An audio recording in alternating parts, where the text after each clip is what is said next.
বেশ আশা করি হয়তো শোনা যাচ্ছে। আমি গতকাল যেটা বলেছিলাম যে বিএসসি জিওগ্রাফি ফার্স্ট সেমিস্টার আজ থেকে আমি ক্লাস নেব, অর্থাৎ ফার্স্ট সেমিস্টারে যে সমস্ত ছাত্রছাত্রী প্রথম ভর্তি হয়েছ এবং জিওগ্রাফি তারা বিএসসি জিওগ্রাফি মেজর সাবজেক্ট নিয়ে পড়াশোনা শুরু করতে চলেছ, তাদের কাছে একটা নতুন ভবিষ্যৎ। এই ভবিষ্যৎকে তারা সামনে এগিয়ে কিভাবে নিয়ে যাবে বা জীবনের আলো কিভাবে জ্বালাবে, আজকে সেই নিয়ে আমি বলবো এবং এরপরেই একটা ক্লাসের মধ্য দিয়ে শেষ করব। প্রথমেই বলে নিই, বিএসসি জিওগ্রাফি ফার্স্ট সেমিস্টারের সমস্ত ছাত্রছাত্রীদের আমার এই ক্লাসে স্বাগতম। আমি ক্লাস শুরু করছি। আমি যেটা বলেছিলাম যে আজকের আমি ক্লাসে introduction to geography, scope and importance নিয়ে আলোচনা করব। Year of 4 year route map in geography major and minor নিয়ে আলোচনা করব। এনইপি যে ওরিয়েন্টেশন অর্থাৎ নিউ এডুকেশন পলিসি সেইটা নিয়ে আলোচনা করব এবং ইটস ইম্প্যাক্ট অন কারিকুলাম সেটা নিয়ে আলোচনা করব। There theory and practical and field work এইটা নিয়ে আলোচনা করব। দ্য কোর অফ জিওগ্রাফি সেই বিষয়টা নিয়ে আলোচনা করব। Next future opportunities and career scope in geography সেটা নিয়ে আলোচনা করব। অর্থাৎ জিওগ্রাফি ক্লাস শুরু করার আগে আমাকে প্রথমেই জেনে নিতে হবে ফার্স্ট সেমিস্টারে আমি ভূগোল পড়তে এসেছি, এই ভূগোল পড়ে আমার কি হবে বা এই ভূগোল পড়ার পরে বা ভূগোলটা আমি কিভাবে এগিয়ে নিয়ে যাব, পড়তে হলে কিভাবে আমাকে পড়তে হবে, কিভাবে আমি এই স্ট্রাকচারকে ফলো করে এগিয়ে নিয়ে যাব, এনইপি যে প্রোগ্রাম আমাদের যে কারিকুলাম আছে, এনইপি যে আমাদের পলিসি, সেই পলিসির মধ্যে আমি কিভাবে ইনভলভ হব এবং প্রত্যেকটা বিষয় খুঁটিনাটি জিনিস জেনে যাব আজকের ক্লাসের মধ্য দিয়ে। প্রথমেই বলি যে আমরা ভর্তি হয়েছে কোন সাবজেক্টে, জিওগ্রাফি মেজরে। অর্থাৎ এখন আগে কিন্তু ছিল অনার্স এবং প্রোগ্রাম, অনার্স বা পাস, এখন কিন্তু সেটা চলে এসেছে মেজর মাইনর। তাহলে যে সমস্ত ছাত্রছাত্রী ভূগোল মেজর নিয়ে পড়ছো তাদের কাছে কি বলবো না, তাদের কাছে এই এনএপি মেজর বিষয়টি আগে ক্লিয়ার করতে হবে যে এনএপি মেজর বা জিওগ্রাফি মেজর বলতে কি বোঝায়। জিওগ্রাফি মেজর বলতে বোঝায় তুমি জিওগ্রাফি সাবজেক্টে নিয়ে পড়ছো এবং এই সাবজেক্টে নিয়ে তুমি এমএ করতে পারবে এবং পরবর্তীকালে এই জিওগ্রাফিক সাবজেক্টে নিয়ে তুমি এগিয়ে যেতে পারবে এবং এই সাবজেক্টে তুমি রিসার্চ করতে পারবে বা তুমি পিএইচডি করতে পারবে বা সামহাও তুমি এর উপর বেস করে তোমার কেরিয়ারটা তুমি দাঁড় করাবে। তাহলে এই যে 4 ইয়ার জিওগ্রাফি মেজর, এই জিনিসটা কেমন না, প্রত্যেকটা ইয়ারে 2টো করে সেমিস্টার থাকছে, তোমরা মোটামুটি জানো, তবুও আমি একটু পরিষ্কার করে বলে দিচ্ছি যে 4টে ইয়ার 4 বছর কমপ্লিট করলে তোমার এই গ্র্যাজুয়েশন বিষয়টি কমপ্লিট হবে এবং প্রত্যেকটি ইয়ারে 2টি করে সেমিস্টার আছে এবং প্রত্যেকটি ইয়ারে যে 2টো করে সেমিস্টার আছে সেই সেমিস্টারে প্রথম সেমিস্টার আজকে আমরা উপনীত হয়েছি। এই সেমিস্টারে মোট 6টি সাবজেক্ট, অর্থাৎ 6টি আমাদের পেপার টাইটেল আছে বা কোর্স টাইটেল আছে। তার মধ্যে দেখো সিলেবাসটা আমি গ্রুপে পাঠিয়েছিলাম, তোমরা সোনামুখী আমাদের বাঁকুড়া ইউনিভার্সিটির সিলেবাসে, বাঁকুড়া ইউনিভার্সিটির যে সিলেবাস আছে ইউজির, সেখানে গিয়েও তোমরা দেখতে পাবে বা আমি বিভিন্ন গ্রুপে আমি দিয়েছি, সেখান থেকেও তুমি ফার্স্ট সেমিস্টারের সিলেবাসটা মূলত দেখতে পাবে। যারা বাঁকুড়া ইউনিভার্সিটি সিলেবাসের বাইরে এখানে উপস্থিত হয়েছো তাদেরকে বলবো যে জিওগ্রাফি মেজর এটা অন্য ইউনিভার্সিটি যেমন, আমাদের বাঁকুড়া ইউনিভার্সিটি প্রায় একই রকম সিলেবাস আছে, সামান্য হয়তো একটু চেঞ্জ হতে পারে, তাই তোমাদেরও এই ক্লাসটি খুবই গুরুত্বপূর্ণ হয়ে উঠবে। প্রথমেই বলি যে টোটাল যে 6টা কোর্স টাইটেল আছে, 6টা কোর্স টাইটেলের মধ্যে জিওগ্রাফি রিলেটেড একেবারে ওতপ্রোতভাবে জড়িত আছে। দেখো, ফান্ডামেন্টাল অফ ফিজিক্যাল জিওগ্রাফি, যেটা কোর্স কোড লেখা আছে MJC 1T, অর্থাৎ এই যে S/GEO 101 MGC IT, এগুলো প্রত্যেকটা বিষয় তোমাকে আগে জেনে নিতে হবে। যে প্রথম দেখো লেখা আছে কোর্স আইডি। কোর্স আইডি বলতে বোঝায় ফান্ডামেন্টাল অফ ফিজিক্যাল জিওগ্রাফি যে কোর্স টাইটেল লেখা আছে সেই লেখাটার একটা নির্দিষ্ট কোর্স আইডি আছে, অর্থাৎ প্রত্যেকটা কোর্স টাইটেলের একটা নির্দিষ্ট করে কোর্স আইডি থাকবে, তার একটা নির্দিষ্ট কোর্স কোড থাকবে। কোর্স কোডটা কত না SGEO 101 MGC IT, এবং তার আগে যেটা লেখা আছে দেখো 11901, তার নিচে লেখা আছে 11911, অর্থাৎ 2টো করে আমাদের কোর্স আইডি দেওয়া আছে। 2টো করে কোর্স আইডি দেওয়ার মানে হচ্ছে একটা ইন্টারনালের কোর্স আইডি এবং একটা এন্ড সেমিস্টার থিওরি এক্সাম বা এন্ড সেমিস্টার এক্সামের একটা করে আইডি। তাই প্রত্যেকটা কোর্স টাইটেলে 2টো করে আইডি দেওয়া আছে। এই জন্য একটা ইন্টারনাল, যেটা আমাদের 10 নম্বর পরীক্ষা হবে, অর্থাৎ একটু আগে বলিনি যে এই যে 300 নম্বর পরীক্ষা হচ্ছে ফার্স্ট সেমিস্টারে, টোটাল 50, অর্থাৎ এক একটা পেপারের জন্য 50 করে থাকবে, যেখানে টোটাল 6টা পেপার। তাহলে 6টা করে যদি হয় 50 করে 5 6 30, 300 নাম্বার। টোটাল ফার্স্ট সেমিস্টারটা আমার কমপ্লিট হবে 300 নাম্বার পরীক্ষার মধ্য দিয়ে। এক একটা পেপারের জন্য থাকছে 50, যেখানে ইন্টারনাল অ্যাসেসমেন্টের জন্য থাকবে 10 নম্বর, এবং বাকি যে 40 নম্বর সেটা হচ্ছে থিওরি বা প্র্যাকটিক্যাল এক্সামের মধ্য দিয়ে কমপ্লিট হবে।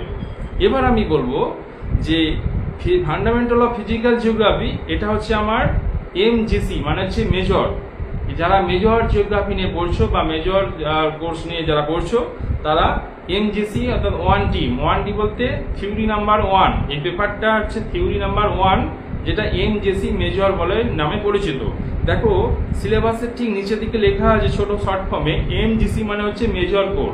তাহলে মেজর কোরের 1D হচ্ছে থিওরি পেপার, যেটার ক্রেডিট হচ্ছে 4, অর্থাৎ টোটাল ফার্স্ট সেমিস্টারটা কমপ্লিট করবে তোমরা 20 নম্বর ক্রেডিটের মধ্য দিয়ে। তার মধ্যে এই পেপারটার জন্য 4 নম্বর ক্রেডিট এখানে থাকছে। এরপরে 10 নম্বর হচ্ছে ইন্টারনাল অ্যাসেসমেন্ট, 40 নম্বর হচ্ছে থিওরি। তাহলে টোটাল 50 নম্বর হয়ে গেল। নেক্সট দেখো লেখা আছে মাইনর, SASGEO 102 MN 1T। যারা ভূগোল বিষয় নিয়ে জিওগ্রাফি মেজর নিয়ে পড়ছো, তাদেরকে একটা অন্য সাবজেক্ট মাইনরে রাখতে হবে। তারও হচ্ছে ক্রেডিট কত না 4। নেক্সট একটা কি আছে না এমডি, যারা জিওগ্রাফি মেজর নিয়ে পড়ছো তাদের অন্য সাবজেক্ট, জিওগ্রাফির বাইরে অন্য একটা সাবজেক্ট, যেটা মাল্টিডিসিপ্লিনারি একটা সাবজেক্ট নিয়ে পড়তে হবে, সেটা জিওগ্রাফির বাইরে, জিওগ্রাফি সাবজেক্টের বাইরে অন্য একটা পেপার নিয়ে তাকে পড়তে হবে। অন্য ডিপার্টমেন্টে, যেটা হিস্ট্রি হতে পারে, এডুকেশন হতে পারে, অন্য একটা সাবজেক্ট নিয়ে তাকে পড়তে হবে। নেক্সট দেখো লেখা আছে ACS 104 AEC, যেটা কমিউনিকেটিভ ইংলিশ। তাহলে কমিউনিকেটিভ ইংলিশ নিয়েও তাকে পড়তে হবে। নেক্সট আমাদের একটা সাবজেক্ট জিওগ্রাফির, যেটা হচ্ছে SEC নামে পরিচিত। 1P মানে হচ্ছে প্র্যাকটিক্যাল, P মানে হচ্ছে প্র্যাকটিক্যাল, আর T মানে হচ্ছে কি থিওরি। এখানে আছে যে এলিমেন্টারি প্র্যাকটিক্যাল ইন জিওগ্রাফি। এখানে একটুখানি বলে নিই, যখন আমাদের পরীক্ষার প্রোগ্রাম শিডিউল দেওয়া হয়, তখন কিন্তু এটা আমার প্র্যাকটিক্যাল হিসেবে থাকবে। তাই যখন বাঁকুড়া ইউনিভার্সিটি পরীক্ষা রুটিন বা সিলেবাস রুটিন দেওয়া হবে, প্রোগ্রাম শিডিউল দেওয়া হবে, তখন কিন্তু এই পরীক্ষাটা থিওরির সময় হবে না। অন্য সাবজেক্টের, আর্টসের অন্যান্য সাবজেক্টের থিওরির সময় এই পরীক্ষাটা এই নামে দেওয়া থাকবে, কিন্তু আমাদের এই পরীক্ষাটা হবে না। এই পরীক্ষাটা প্র্যাকটিক্যাল পরীক্ষা যখন হবে, সেই সময় এই পরীক্ষাটা আমার প্র্যাকটিক্যাল বেসে অন্য কলেজে, আমাদের সোনামুখী কলেজের আন্ডারে অন্য কোনো কলেজে পরীক্ষাটা হবে। অর্থাৎ এলিমেন্টারি প্র্যাকটিক্যাল ইন জিওগ্রাফি, এটা আইওএস সেন্টার। যখনই প্র্যাকটিক্যাল পরীক্ষা হবে সেটা অন্য সেন্টার হবে, এবং থিওরি পরীক্ষা অন্য সেন্টার হবে, কিন্তু একটা রিদিম যে বজায় থাকে, সেই রিদিমের মধ্যে কিন্তু প্র্যাকটিক্যাল পরীক্ষাটা থিওরি পরীক্ষার সঙ্গে হবে না। এটা আলাদা রুটিন করে সেখানে প্র্যাকটিক্যাল পরীক্ষার মতো করে একটা রুটিন দেওয়া থাকবে, সেখানে এই পরীক্ষাটা হবে, এলিমেন্টারি প্র্যাকটিক্যাল ইন জিওগ্রাফি।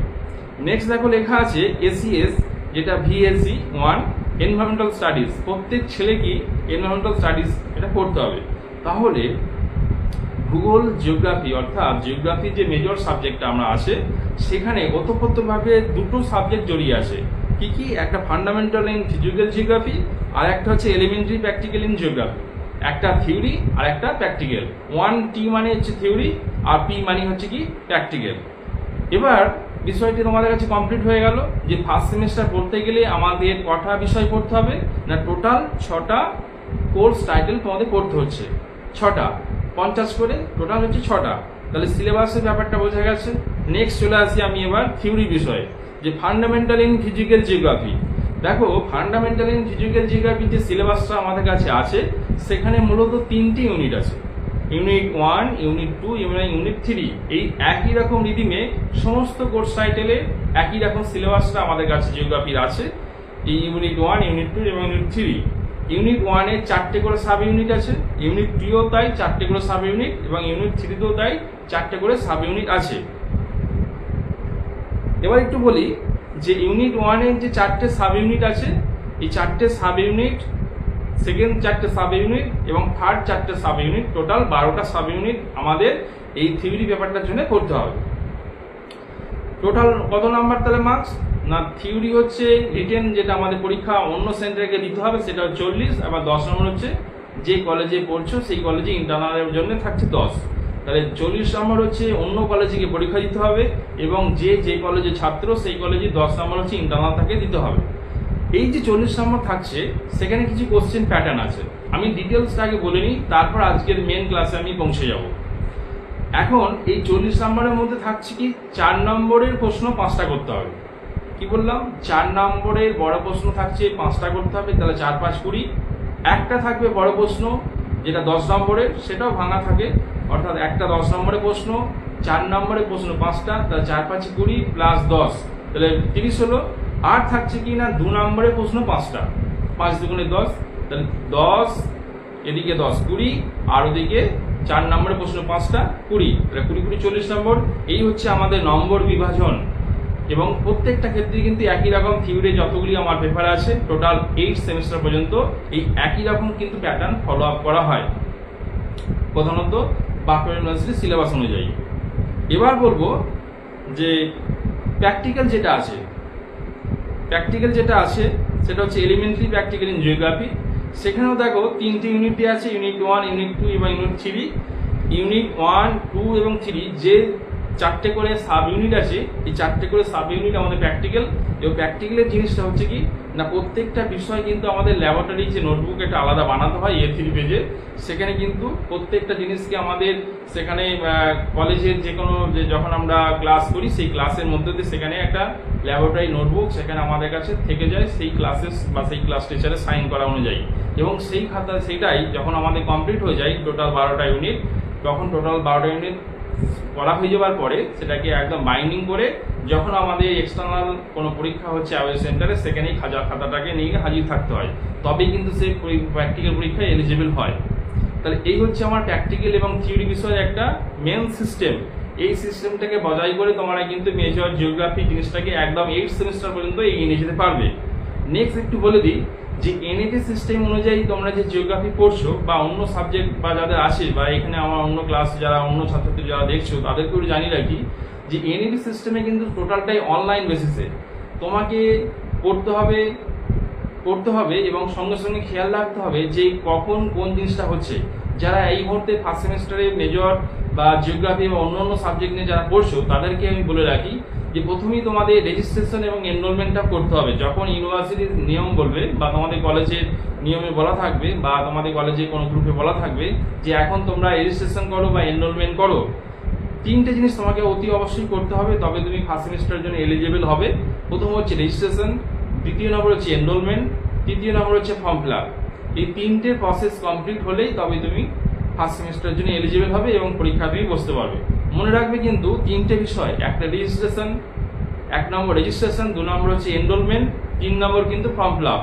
এই টার্ম 3টে কিন্তু খুব মনে রাখতে হবে, যেহেতু তোমরা ফার্স্ট সেমিস্টার কোনো একটা বিষয় তো যদি ওভারল্যাপ করে যাও নেক্সট কিন্তু আর তোমার সেই প্রসেসটা আসবে না এবং সেটা কিন্তু অনেক ঝামেলা বিষয়। তাই প্রথমেই যে ডেট দেওয়া থাকবে ইউনিভার্সিটির যে গাইডলাইন দেওয়া থাকবে সেই গাইডলাইনের মধ্যে তোমাকে কিন্তু এই 3টে বিষয়কে ঠিক সময় মতো কাজটা করে নিতে হবে এবং সম্পূর্ণ তোমার দায়িত্বে। মনে রাখবে বিষয়টি। এবার বলে রাখি যে আজকের যে আমি ক্লাসটি নেব বলেছিলাম fundamental in physical geography, fundamental of physical geography, অর্থাৎ এই যে বিষয়টি ফিজিক্যাল জিওগ্রাফি বা প্রাকৃতিক ভূগোল, এই যে বিষয়টি একদম আমাদের জিওগ্রাফির প্রধান বিষয়, যেটা জিওগ্রাফি পড়তে গেলে একদম প্রাইমারি লেভেলে এই বিষয়টিকে আমাদের জানতেই হবে। এখানে বলে রাখি যে আর্থ, প্রথম যে ইউনিট 1 যেটা আছে আর্থ অরিজিন টেকটনিক প্রসেসেস, অর্থাৎ আর্থের মধ্যে কি আছে অরিজিন অ্যান্ড টেকটনিক প্রসেসেস। আমি একটুখানি বলে নিই, আমি এই যে ইউনিট 1, ইউনিট 2 এবং ইউনিট 3 প্রত্যেকটা বিষয় কিন্তু অনলাইন ক্লাসের মধ্যে তোমাদের কাছে হাজির থাকবো এবং সম্পূর্ণ ফ্রি অফ কস্টে তোমরা ক্লাসের পরে ইউটিউবে আমার একটা লিঙ্ক আছে যেটা হচ্ছে ভূগোল শিখি। তোমরা আমার যা ক্লাস ফলো আপ করছো ভূগোলশিখি.in এর মধ্যে কিন্তু আমার বিভিন্ন ক্লাস সেখানে আপলোড করা থাকে এবং উইথ স্টাডি মেটেরিয়াল দেওয়া থাকে, সেখানে তোমরা দেখে নিতে পারবে।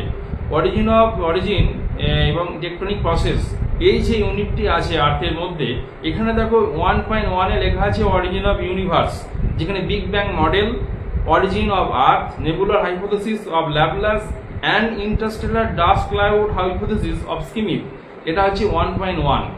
নেক্সট 1.2 কি আছে না internal structure of the earth, seismological evidences and physical and chemical seismic properties of earth কি আছে না আর্থ লেয়ার।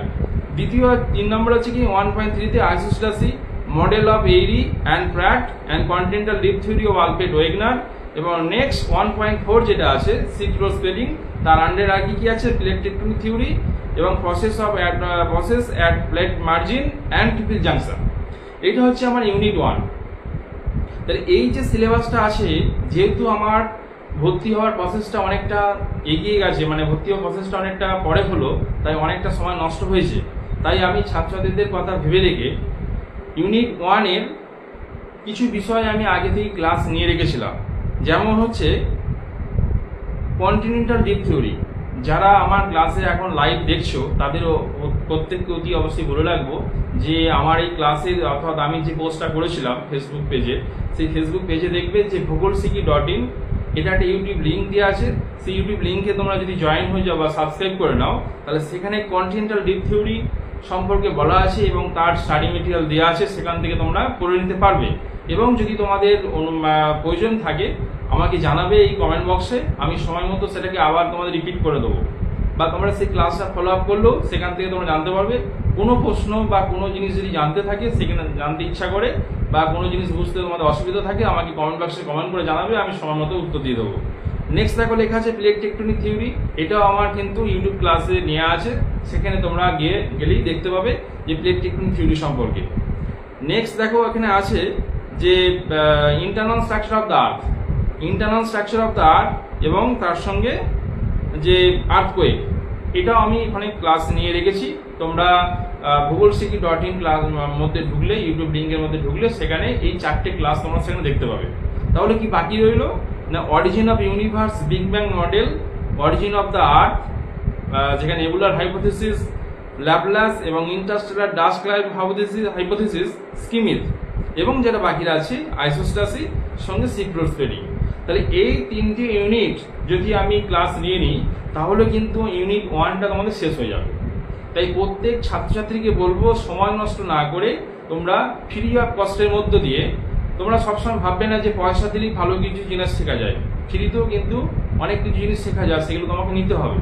তাই তোমাদের বলবো ইউনিট 1-এ আমার 3টি ক্লাস বাকি আছে। এই 3টি ক্লাস তোমরা যদি দেখে নাও লাইভ ক্লাসের মধ্য দিয়ে বা অনলাইনে বা ইউটিউবের মধ্য দিয়ে, সেখানে তোমরা সময় মতো আমি ক্লাস আপলোড করে দেবো। তাহলে সেখান থেকে তোমরা ইউনিট 1টা কমপ্লিট হয়ে যাবে।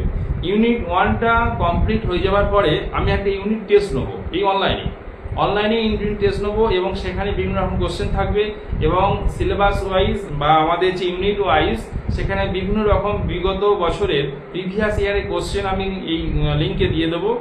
আমার এই যে ভূগোলসিকি.in যে চ্যানেল আছে সেখানে আমি দিয়ে দেবো যে ইউনিট 1 থেকে কি কি প্রিভিয়াস ইয়ারে কোশ্চেন আসতে পারে বা কি কি প্রশ্ন এসেছিল, বা তোমাদের সম্ভাব্য 2025 সালে কি কি প্রশ্ন পড়তে পারে 2 নম্বরের, 4 নম্বর এবং 10 নম্বরের। যদি তোমরা আমার ক্লাস নির্দিষ্ট সময় মতো যে আমি তোমাদের আপলোড করি, নির্দিষ্ট সময় মতো যদি ফলো আপ করো, তাহলে তোমাদের এখান থেকে অনেকটা কাজে লাগবে, এটা আমি আশা করছি। তাই আজকে আমি দেরি না করে জাস্ট একটুখানি আগে ইন্ট্রোডাকশন পার্ট শুরু করে নেবো। তার আগে একটু আগে বলে নিই যে প্র্যাকটিক্যাল যারা আছে, আমাদের যে এলিমেন্টারি প্র্যাকটিক্যাল ইন জিওগ্রাফি যে বিষয়টি আছে, যে সাবজেক্টটি আমাদের আছে বা যে কোর্স টাইটেলটি আমাদের আছে, সেটা সম্পর্কে একটু আমি জাস্ট একটু বলে নিই। যে যারা 12 পাস করে এসেছো, তারা ভূগোল বিষয়ে তোমাদের এরকম একটা বক্স ছিল, যে বক্সের নাম হচ্ছে প্র্যাকটিক্যাল বক্স। এই প্র্যাকটিক্যাল বক্স তোমাদের সবসময় কাজে লাগবে, যেটা আমাদের যারা ভূগোল বিষয় 11 12 যারা পড়েছো তাদের কাছেও আশা করি এটা ছিল। তাহলে এই প্র্যাকটিক্যাল বক্সের মধ্যে কিন্তু তোমাদের অনেক কিছু জিনিস রাখতে হবে, যেটা এখন গ্র্যাজুয়েশন করতে এসেও, বিএসসি যে কোর্স করতে এসেও সেখানেও কিন্তু তোমাদের বিষয়গুলি লাগছে। তাই যাদের আগে থেকে ছিল তাদেরকে আর কিনতে হচ্ছে না, যাদের আগে বেশ তত ভালো করে ছিল না, তাই এখন তাদের প্রয়োজন মতো সেগুলোকে সব বিষয়টা নিয়ে নিতে হবে। 1 নম্বর হচ্ছে দেখো এটা diagonal scale, 10 division diagonal scale প্রত্যেককে কিনে নেবে। দ্বিতীয় হচ্ছে 10 ডিভিশন, এটা আমাদের একটা স্কেল, এই স্কেলটা একটা কিনে নেবে। নেক্সট হচ্ছে কিনা সেট স্কোয়ার, এই যে সেট স্কোয়ার আছে, সেট স্কোয়ার কিনে নেবে। সঙ্গে কি নেবে না প্রোটেক্টর নিয়ে নেবে, যেটা আমরা বলি চাঁদা, এই চাঁদাটা কিনে নেবে। এটা 2 রকম আছে, একটা গোল ছোট, একটা বড়, তোমরা দুটোই নিয়ে নেবে। সঙ্গে তোমাদের কম্পাস নিয়ে নেবে, একটা কম্পাস থেকে ভালো পাওয়া যায়, সেই কম্পাসগুলো তোমরা নিয়ে নেবে গ্রাফিক্সের। এছাড়া তোমরা ইউজ করতে পারো পেন্সিল, এবং সঙ্গে একটা কার্ড, প্লাস কি আছে না একটা হচ্ছে ক্যালকুলেটর, যেটা FX 100 ms এর একটা ক্যালকুলেটর, সায়েন্টিফিক ক্যালকুলেটর, এটা তোমরা নিয়ে নেবে, যে তাহলেই কিন্তু তোমাদের এই জিওগ্রাফি যে প্র্যাকটিক্যালটা আছে সেই প্র্যাকটিক্যালটা তো আমাদের কমপ্লিট হয়ে যাবে এই বক্সের মধ্য দিয়ে।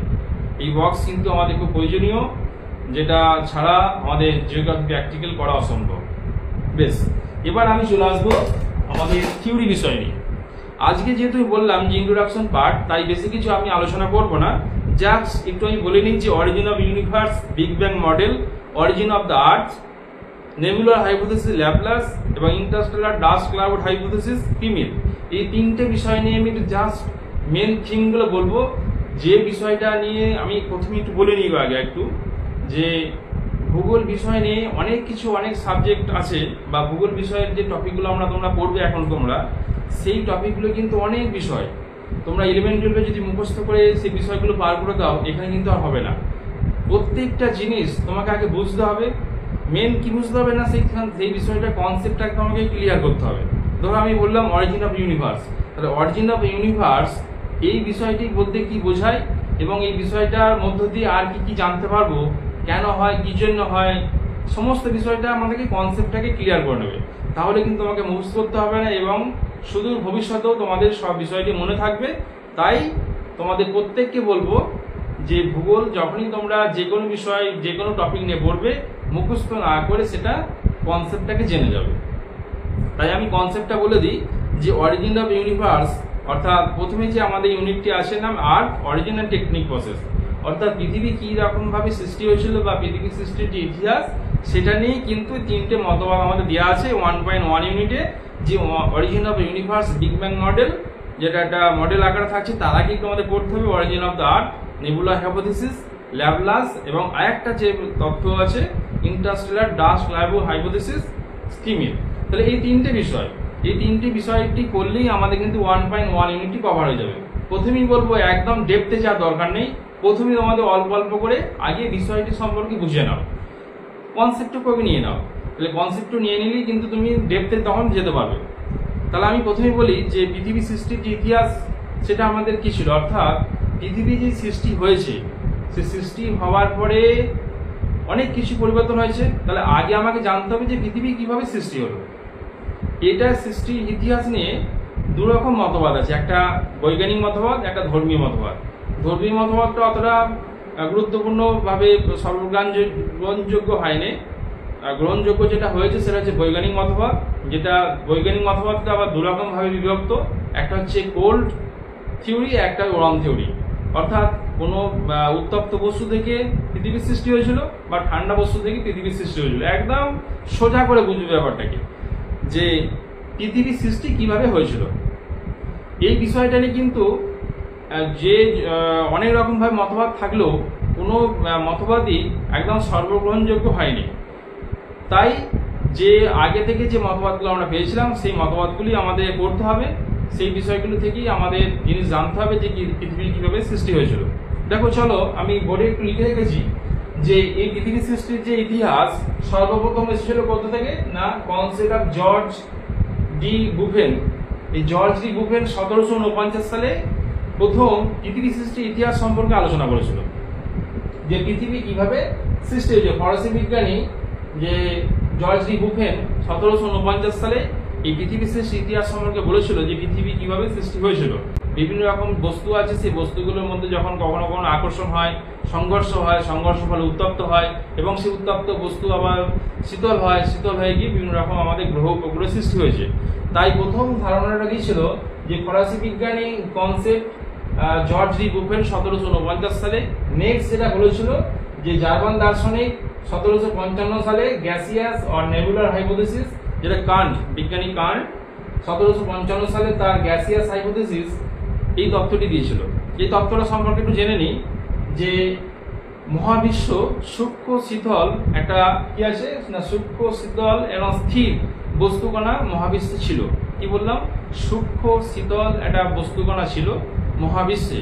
তাহলে সেই বস্তুকণা গুলোর মধ্যে কি হচ্ছে না, মহাকর্ষের বিভিন্ন রকম আকর্ষণের ফলে সেখানে সংঘর্ষের বলের সৃষ্টি হচ্ছে, এবং এই সংঘর্ষের ফলে সেই বস্তুকণার মধ্যে কি হচ্ছে, উত্তপ্ত অবস্থা হয়ে যাচ্ছে। সংঘর্ষের ফলে সেখানে বস্তুগুলোর মধ্যে উত্তপ্ত হচ্ছে। উত্তপ্ত হওয়ার পর কি হলো, আস্তে আস্তে যখনই উত্তপ্ত হবে সেখানে একটা কৌণিক বেগ বেড়ে যাবে।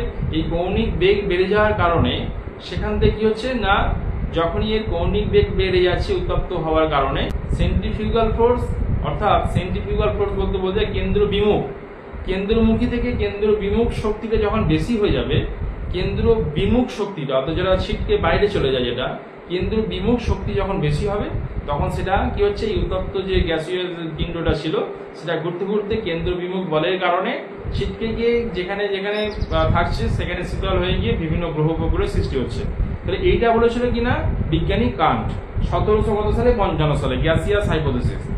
নেক্সট দেখো এসেছে যে নেবুলার হাইপোথিসিস 1796 সালে, যেটা exposition of nebular of the world system, যে মহাশূন্য, এটা আবার বলেছে কিনা না, এটা ফরাসি গণিতবিদ, যেটা 1796 সালে ল্যাপ্লাস, যেটা আমাদের কান্ট যে তত্ত্বটা বলেছিল যে ঠান্ডা শীতল বস্তুকণা, যেটা আমাদের কোল্ড থিওরির মধ্যে পড়ে, আর নেবুলার হাইপোথিসিস যেটা সেটা কিন্তু ওয়ার্ম থিওরির মধ্যে পড়ে, অর্থাৎ হট থিওরির মধ্যে পড়ে, যেটা উত্তপ্ত বস্তু থেকে পৃথিবীর সৃষ্টি হয়েছিল।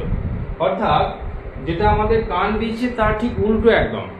কান্ট বলেছিল কিনা শীতল বস্তু পিণ্ড থেকে পৃথিবীর সৃষ্টি হয়েছে, সেটা সংঘর্ষ বা ঘর্ষণের মধ্য দিয়ে উত্তপ্ত হয়েছে, তারপর আস্তে আস্তে কি হয়েছে না কেন্দ্রাভিমুখ বলের কারণে সেটা বিভিন্নভাবে বিভিন্ন জায়গায় ছিটকে গিয়ে সেখানে কিন্তু এই পৃথিবী বা আমাদের বিশ্বব্রহ্মাণ্ডের সৃষ্টি হয়েছে।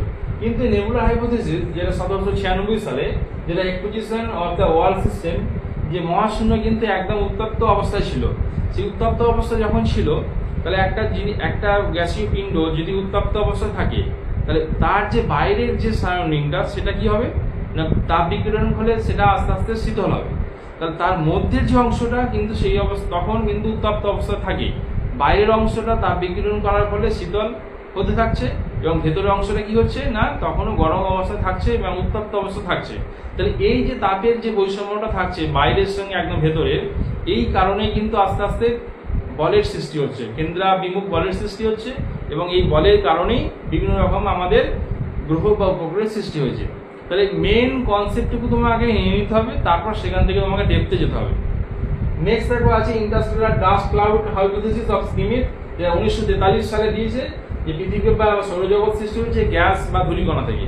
অর্থাৎ সূর্য যখন পরিক্রম করছিল সেই সময় তার সামনে যখন ধূলিকণা বা গ্যাসীয় একটা আস্তরণ যখন তার সামনে চলে আসে, কি হয় না সেখানে একটা বলের সৃষ্টি হচ্ছে, বা একটা কি হচ্ছে না একটা সংঘর্ষের সৃষ্টি হচ্ছে। এই যে একটা সামনে কোনো একটা জিনিস চলে আসার কারণে, গ্যাস বা ধূলিকণা চলে আসার কারণে যে একটা আকর্ষণ বলের সৃষ্টি হলো, সেই আকর্ষণ বলের কারণে সেটা কিন্তু ওই সূর্যের পরিক্রমের সঙ্গে সঙ্গে এটাও ঘুরতে থাকে, এবং তার মধ্যে কোনো বস্তুকণা থেকে গিয়ে সেটা আরো অন্যরকমভাবে বিভিন্ন রকম পরিবর্তনের মধ্য দিয়ে আমাদের গ্রহ বা উপগ্রহের সৃষ্টি হয়েছে। তাহলে এটা একটা জাস্ট কনসেপ্ট মাত্র। আজকে যেহেতু আমি ইন্ট্রোডাকশন পার্ট শুরু করবো বলেছিলাম, জাস্ট একটু আমি ক্লাসটা নিলাম। নেক্সট দেখো আছে বিগ ব্যাং থিওরি, যেটা বিগ শব্দের অর্থ হচ্ছে কিনা বৃহৎ, এবং ব্যাং শব্দের অর্থ কি মহৎ, বিস্ফোরণ, যেটা মহাবিস্ফোরণের মধ্য দিয়ে এই তথ্যটা উদ্ভাবন হয়েছে। যে অর্থাৎ আমাদের কাছে সামনে যে সমস্ত তত্ত্বগুলো আমরা জানি, যে নেবুলা হাইপোথিসিস, কান্টের হাইপোথিসিস, বা আমাদের জেডি বুফেনের যে হাইপোথিসিস, এই যে তত্ত্বগুলো আমাদের কাছে আছে, বা জেফ্রির তত্ত্বটা, এই সমস্ত তত্ত্বগুলো কিন্তু অতটা গ্রহণযোগ্য নয়, যদিও আমাদের করতে হয় বিভিন্ন তত্ত্ব জানার জন্য। কিন্তু সর্বগ্রহণযোগ্য যে তত্ত্বটি সেটা হচ্ছে কিনা যেটা আমাদের এখন প্রচলিত বিগ ব্যাং থিওরি, হটনের থিওরি, জেমস হটনের। তার আগে কিন্তু এই তত্ত্বটা দিয়েছিল কে না 1749 সালে Fred Hoyle, British Broadcasting Corporation, এই একটা আলোচনার সময় এই বিগ ব্যাং শব্দটি ব্যবহার করা হয়েছিল, এবং তারপর থেকে জেমস হটনের ধারণা অনুসারে এই আমাদের বিশ্ব ব্রহ্মাণ্ডের সৃষ্টির ইতিহাস সেই সম্পর্কে আমাদের পড়া হয়। তা আমি বলে রাখি প্রত্যেক ছাত্রছাত্রীকে যে আমার প্রত্যেকটা ক্লাস কিন্তু এইটা হয়ে যাওয়ার পরে ইউটিউবে এটা আপলোড করা হবে, এবং সেখানে স্টাডি মেটেরিয়াল দেওয়া থাকবে, এবং প্রত্যেকটা বিষয়ে কি কি ধরনের প্রশ্ন আসতে পারে সেটা আমি একদম ইউনিট শেষ করার পরে প্রত্যেকটা টপিক ধরে ধরে বলে দেবো, যে এখান থেকে কি 2 নম্বরে প্রশ্ন পড়তে পারে, 4 নম্বরে কি কি প্রশ্ন পড়তে পারে, এবং 10 নম্বরে কি প্রশ্ন পড়তে পারে। তোমরা যদি একটা নির্দিষ্ট সময় মতো রিদিন দেখে আমার এই ক্লাস ফলো আপ করো, তাহলে কিন্তু এখান থেকে তোমাদের সমস্ত প্রশ্নের অ্যান্সার দিতে পারবে, এবং তোমরা পরীক্ষা এক্সাম মুখী হতে পারবে। তাই আজকে আমি আর বেশি ক্লাস বাড়াবো না, যেহেতু আজকে ইন্ট্রোডাকশন পার্ট। এইটুকুই বলে রাখছি যে ক্লাস শেষ করার পরে আমাদের স্টাডি মেটেরিয়াল কিন্তু ইউটিউবের যে লিঙ্ক ডেসক্রিপশন বক্স সেখানে দেওয়া থাকবে, সেখানে ইউটিউব লিঙ্কের মধ্যে ডেসক্রিপশন বক্সে প্রত্যেক দিনের ক্লাসের যে নির্দিষ্ট গ্যাপে গ্যাপে যে আমি ক্লাস তোমাদের নেব সেই ক্লাসের কিন্তু সেখানে স্টাডি মেটেরিয়াল দেওয়া থাকবে। আর বিষয় একটা বলে রাখি যে কোনো জিনিস তোমরা যখন পড়বে সেটা কিন্তু একদম কনসেপ্টটা আগে জেনে নেবে, তারপর তার ডেপথে যাবে। আজ এখন যে বিষয়টা আমি বললাম যে পৃথিবী সৃষ্টির যে ইতিহাস, সেটা সম্পর্কে তোমরা আরো ডিটেলসে পড়বে। এবং তোমরা বলে দিই যে আমাদের নদিয়া পাবলিশারের একটা বই আছে যেটা এখন থার্ড সেমিস্টার বা ফার্স্ট বা সেকেন্ড সেমিস্টারে খুব গুরুত্বপূর্ণ হয়ে উঠেছে, যেটা আমি ফেসবুক পেজের মধ্যে দিয়েছি। যদি আমার ফেসবুক পেজ তোমরা ফলো আপ করো তাহলে সেখানে দেখতে পাবে যে একটা আমি বইয়ের নাম দিয়েছি। এই বইটা তোমাদের ফার্স্ট সেমিস্টারের জন্য একদম খুবই গুরুত্বপূর্ণ, তোমরা সেটা দেখতে পারো। অন্য কোনো রেফারেন্স বই লাগবে, কিন্তু এই বইটা তোমরা টেক্সট বইয়ের জন্য ব্যবহার করতে পারো, যেটা উচ্চ মাধ্যমিক বা মাধ্যমিকে একটা টেক্সট বই তোমাদের কাছে রাখতে হয়। সেটা কিন্তু গ্র্যাজুয়েশনেও একই রকম একটা টেক্সট বই তোমরা সামনে রাখবে, এবং এটাকে ফলো আপ করে আরো অন্যান্য বই রেফারেন্স বই তোমরা লাইব্রেরি থেকে সংগ্রহ করবে, যেটা বেটার আরো ভালো পড়াশোনা করার জন্য। এবার একটু জিনিসটা বলে নিই যে আমার যে ইউটিউব যে লিঙ্ক আছে সেই লিঙ্কটা তোমরা সাবস্ক্রাইব করে নেবে, তাহলে আমরা যে সমস্ত ক্লাস আপলোড করি সেটা সময় মতো তোমার কাছে পৌঁছে যাবে। তাহলেই তোমাদের মোটামুটি ফার্স্ট সেমিস্টার থেকে আমি স্টার্ট করেছি ক্লাস, আজকে আমার প্রথম ক্লাস। তোমরা যদি ভালো লাগে অতি অবশ্যই কমেন্ট করে জানাবে। এবং একটা জিনিস বলে রাখি, যে কোনো জিনিস যদি বুঝতে না পারো কমেন্ট বক্সে কমেন্ট করবে, তাহলে আমার ভালো লাগবে যে আমার যে ক্লাসটা নিলাম কোন জায়গাটা তোমাদের অসুবিধা হয়েছে যদি কমেন্ট করো সেটা আমি বুঝতে পারবো, এবং কমেন্ট বক্সের উত্তর আমি ঠিক সময় দিয়ে দেবো। এবং আমার ক্লাসের সঙ্গে থাকো, তাহলে প্রত্যেকটা বিষয়ে সময় মতো তোমরা উত্তর পেয়ে যাবে। এবং বলে রাখি সম্পূর্ণ ফ্রি অফ কস্টে। হয়তো অনেক সময় বলা হয় যে প্রথমে ফ্রি অফ ক্লাস নিচ্ছে, পরবর্তীকালে সেটা রেজিস্ট্রেশন ফি সেটা দাবি করছে, কিন্তু আমি প্রথমেই বলে দিচ্ছি যে সেটা আমি করবো না। সম্পূর্ণ ফ্রি অফ কস্টের মধ্য দিয়ে আমি এই ক্লাসটি নিতে চাইছি। তোমরা সময় মতো দেখো, তাহলে তোমরা উপকৃত হবে। আশা করি ভালো থেকো প্রত্যেকেই। নেক্সট ক্লাসে আবার দেখা হচ্ছে।